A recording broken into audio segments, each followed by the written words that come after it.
Hello, hello. Welcome to Healthy Perspectives, a podcast that takes on current cultural and social issues through a clinical lens.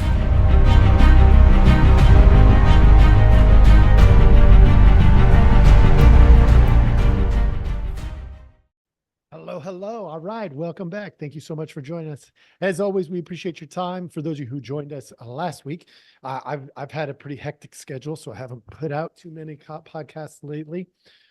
But I think I'm going to get back into the routine pretty soon. We just took our oldest kid to college, so that was an exciting adventure for us. We used the opportunity to spend some time with our youngest. Life is good. It's always a little bit crazy, but it's good. Today, I as promised before, I wanted to get back on track with this residential programming, teen programs kind of a thing. And I told you in the last one, if you read the description, what a little bit of forecasting of what was coming. So this is going to be a 4-part series. Today, part 2 is my later years. So initially, if you followed the last one, you probably noticed that in my early years, I was pretty naive, and I made some mistakes based on blind spots and being just unaware, frankly. And that's understandable. Although, if you've been part of these programs, sometimes it sounds like it's an excuse, but it's not. It's a reality. Had I known some of the things I know now, I would do things super differently. And so I wanted to go into my later years in programs because I spent, a good, 9 years, 10 years, something like that plus 5. So around 15 years in different types of programs. And some of them were really good and some of them were really terrible. Last time I told you about some of my early years and how I was foolish and naive and didn't see things very well. Initially, I was part of a really good program, a program where I had lots. I didn't always feel like I had lots of support around me, but I always had lots of support around me. And so I didn't make too many mistakes because I had people buffering my movements, which was good. I didn't always feel like it was good, but it was good. But in my middle, it was, I was given more freedom, which was great, but I was still filled with some naive areas. In my later years, though, I was able to understand a lot more about what should be in a program. And I told you I'm going to get to that, in the future episodes. So stay with me. But today I want to tell you some things that I learned in my later years in programming for my development, for my growth. Not that these programs were about me, but let's be real. No matter where you go, no matter what you do, if you're not learning and growing, well, that crap's on you. I don't care if you're the victim, if you're not the victim. I don't care if you're in charge or if you're just a minion. It makes no difference to me. You have a responsibility to do the growth that you're there to do. And nobody else gets to dictate that for you. Well, my growth in residential programming, early on when I found out how naive I had been, I started to realize just how important the people were in the equation, the people that I was around, the other employees. And as I promoted, I learned even more things. Matter of fact, after this one relatively challenging scenario where I got to learn how, I could be kept in the dark on purpose, I started looking in the dark on purpose. And I ended up for a while, must have been 2 or 3 months, I was at a program, and it didn't take me because I learned from my blind spots when they become visible. I learn from errors, and I pray a whole lot because there are things that I still cannot see. Here's what happened. I went to this program thinking this is going to be great. I'm going to go and I'm going to love on these families and do the best that I can here in this new place. And I quickly discovered I was on a sinking ship again. Well, I'd been on a sinking ship and I didn't see it. I didn't know. This time I was super aware. I saw it coming. I warned families. I bailed. I got out as quickly as and efficiently as I could without damaging anybody further to the best of my ability. Because I knew that it was going down. Needless to say, less than 6 months after I left, the whole thing went under. It was not my doing. It was going under before I got there. I just got off the ride real fast because I saw the inevitable ending. And it all comes down to this. This was something that I didn't know I needed to look out for, but then I learned I need to look out for. The people at the top of any program, whether that be a wilderness program, a residential therapeutic boarding school, a boarding school, I don't care. The people at the top have to be the highest integrity. They don't have to know everything. They don't have to solve everything, but they have to be able to own everything. If something goes wrong in the program, own it. Internally, you can deal with the actual issues. But on the external side, you got to treat that program as if it's so important to you that its success and its failures are yours at the top. That's the ownership, the executive management at the very top. And I was part of a program that clearly wasn't going to be like that. And so I bailed quick. And then I ended up at a Christian therapeutic boarding school, which is where I did a lot of applying what I learned. And in that experience, still made mistakes, of course. I mean, look, I'm not perfect. But what I didn't do was fail kids and families. What I learned in my later years was even if I don't fail kids and families, because I do the very best I can to work with, train, hold staff accountable, stuff like that, that the staff will still dictate my success. That was a tough one to swallow because, I had what I assumed to be good loyalty in many places, but it went through lots of transitions, and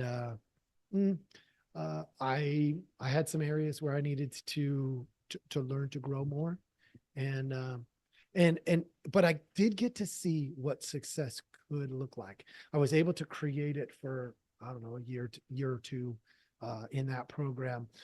There were some pieces. What I found in residential programming is that they tend to want to do what they've always done unless you exert enough force, unfortunately, in a direction that's different. Like I wanted to implement a mentor program, and I literally had to have a full-time employee implementing it in order to make any movement. And we did.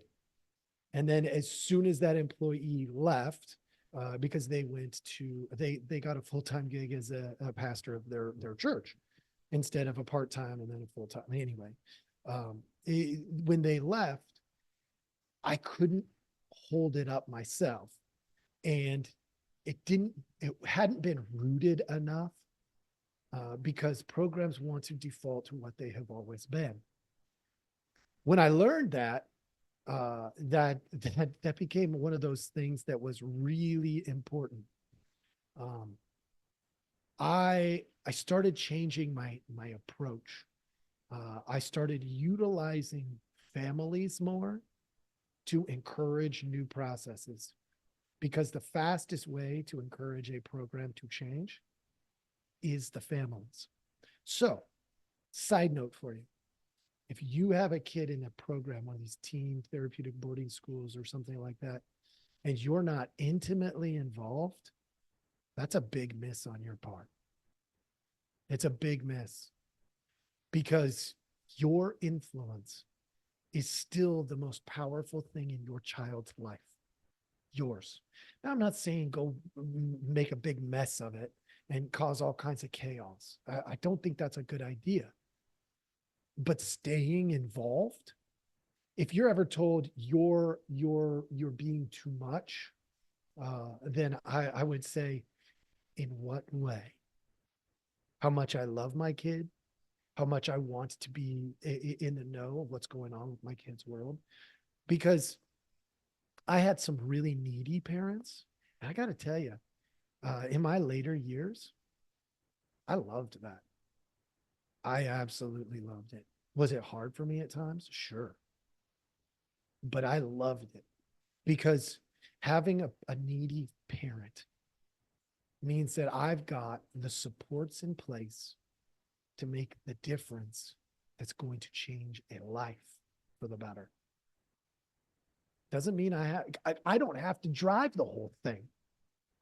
I'm a therapist. I don't want to drive the whole thing. I believe in autonomy to the greatest extent possible in every situation.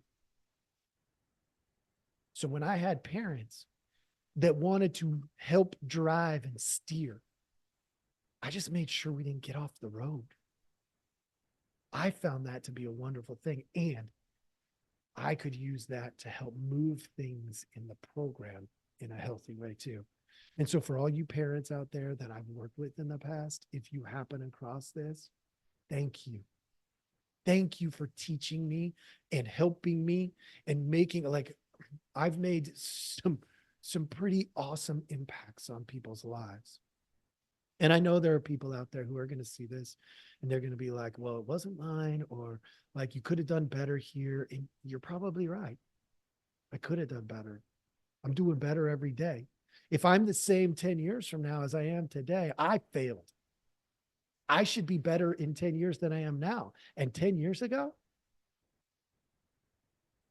I wasn't as good as I am today. That's how it works, folks. And so let me summarize my later experiences with some things that I found to be true.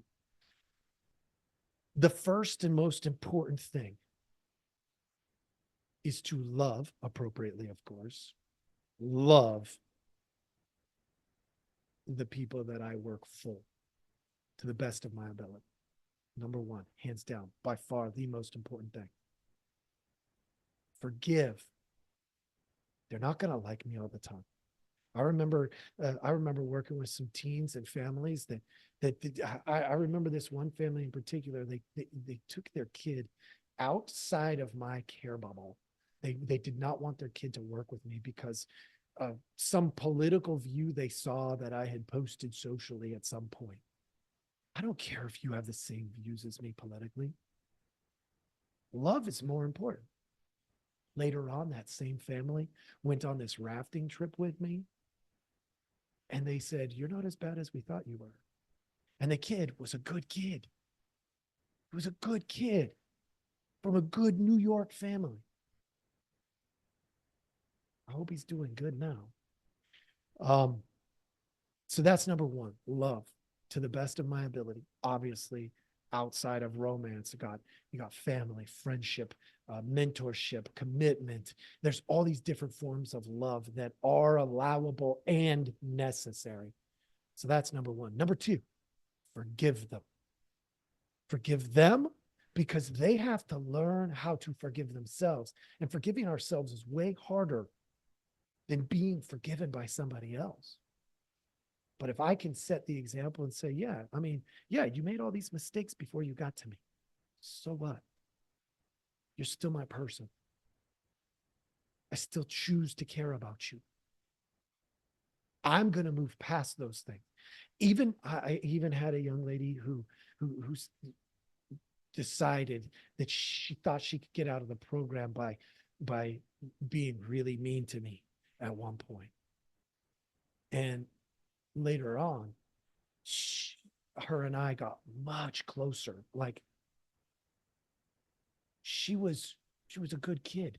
She just wanted out. She wanted an escape. I was always careful with her because of the way our relationship started. But I chose to forgive, which gave her a chance to repair our relationship. And I would think, I hope she's doing good. I hope all the people that I've worked with are doing good. And I know that's not the case.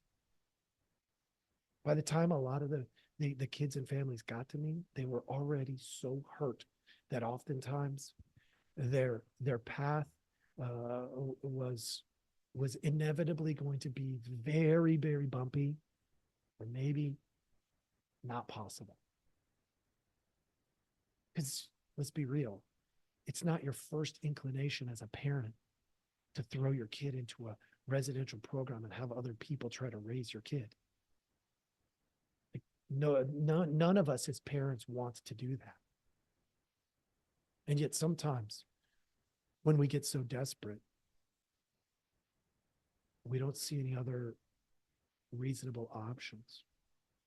Another thing, I'll go into this more later, but accountability. There is accountability in love, and then there is accountability for punishment. All accountability should be from growth. All of it. All of it. 100% should be to grow the kid, the family, your peers, your employees. It should always be from a place of love and growth,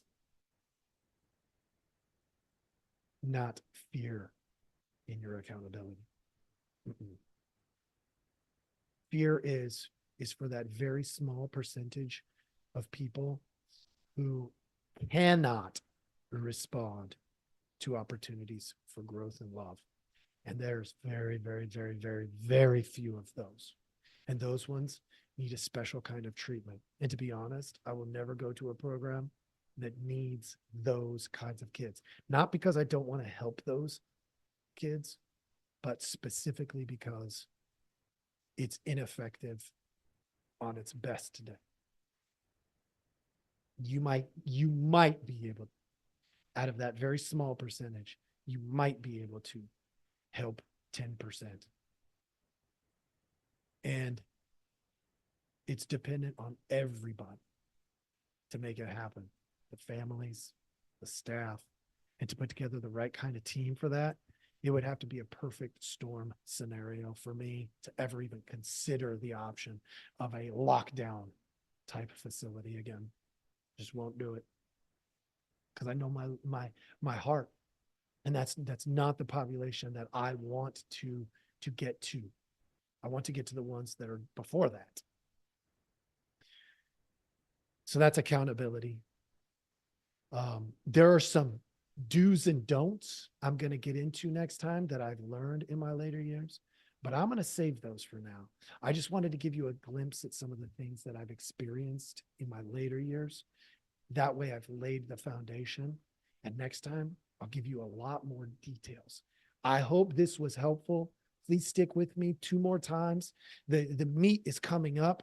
This was just to lay the foundation of who I was and what I've done, how it played out for me, and in the later years, who I became and how it played out for me. And I've had some very good success in the residential programming area. Met with some challenges, of course, but come back next week and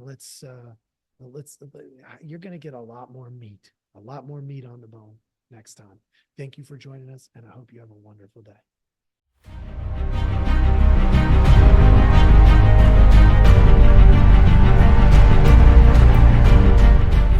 Hey, everybody. Thanks for listening. We appreciate our audience a lot, so we give you some simple ways to track us down. Please like, subscribe, and follow all the podcasts on different platforms, but you can also email us at healthyperspectives@protonmail.com, or you can check out our website at healthy-perspectives.com/ podcast. It's a backward slash. So if you want to go to our landing page, if you go to healthy-perspectives.com, you'll still find us. You just got to click on the podcast button. Thank you so much.